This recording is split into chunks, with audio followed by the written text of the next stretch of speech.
We're on the south side of Summit Lake by Summit, South Dakota, on a game production area that's managed by the Game Fish and Parks.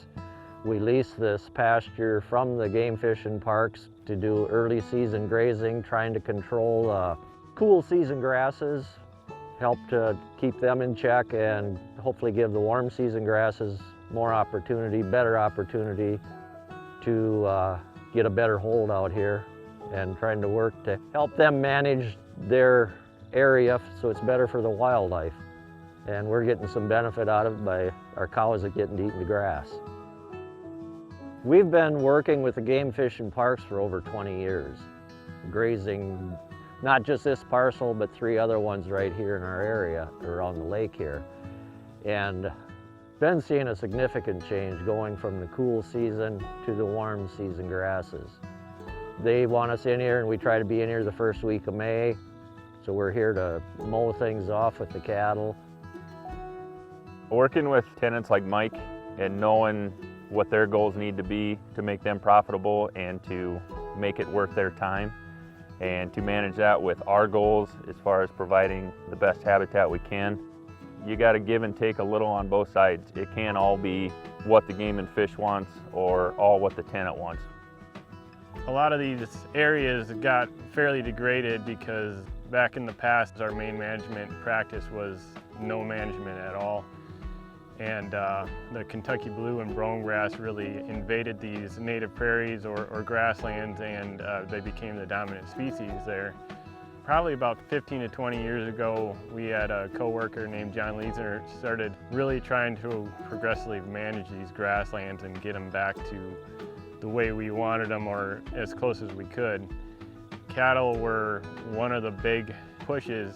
Previously, we probably grazed before then, but we would probably do a season-long graze once every 1 out of maybe 3 or 4 years and just come back and graze it again. The approach we've been going at now is the heavy spring grazes to really try to knock back that Kentucky blue and brome.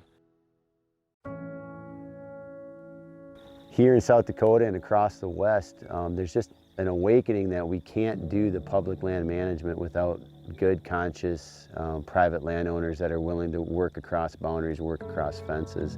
And I think that's what our example here at Summit Lake is, where you've got a trusted private producer that works on a relationship with the managers, and in turn they trust him to make good, solid decisions based on mutual goals.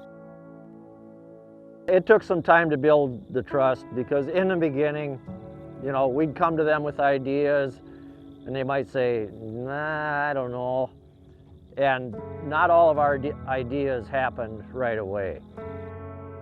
Working with Mike McKernan up here on the Summit GPA really makes my job a lot easier.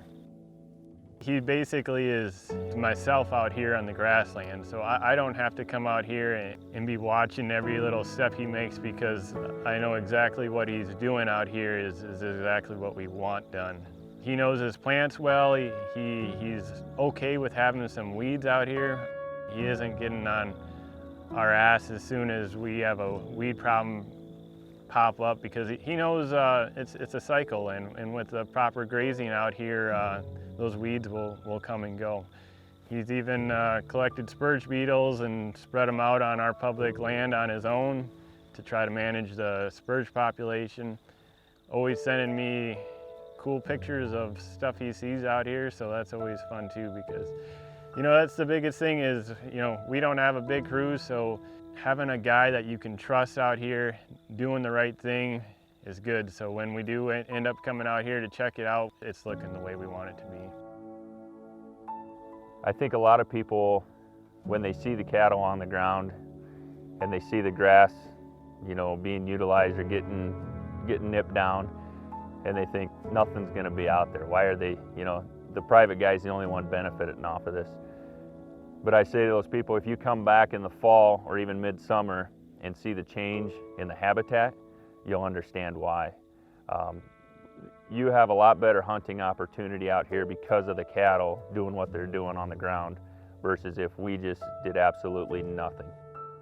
It's just nice to see that we've got cattle producers understanding so much more about the need for healthy grasslands, healthy wildlife. And we've got managers understanding the need that we also need really healthy, profitable ranchers if this thing is going to work in the long run. In my view, a long-term success on game production areas would be having a high diversity of plants out there.